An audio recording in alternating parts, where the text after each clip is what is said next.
एकरी मान रामन भैया ए बुढ़वा कहाँ रह जाता रे? जय राम हो दादा ओ हो यही तरह जय राम निकल जाला जैसे बुझा तो बढ़िया उठा के फेंक देवला मुहा में मर दे तू नहीं लमुआ में फेंक देब। अरे सुनले हैं बड़ा पढ़ले बारे हम ने हाँ मर दे हम बहुत पढ़ले हैं तो एगो हमारा सवाल के जवाब बताऊ न।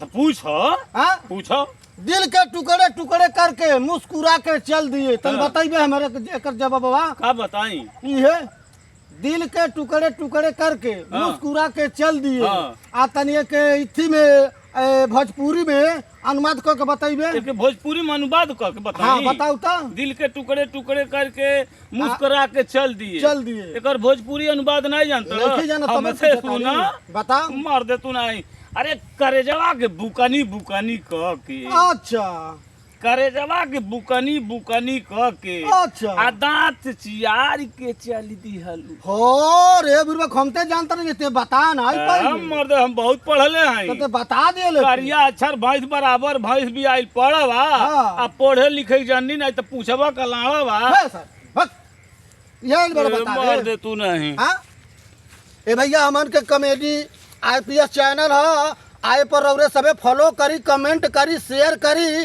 आ हमान से जवन भी में टूटी फूटी भइल होके के गलती के क्षमा करी। जय हिंद जय भारत।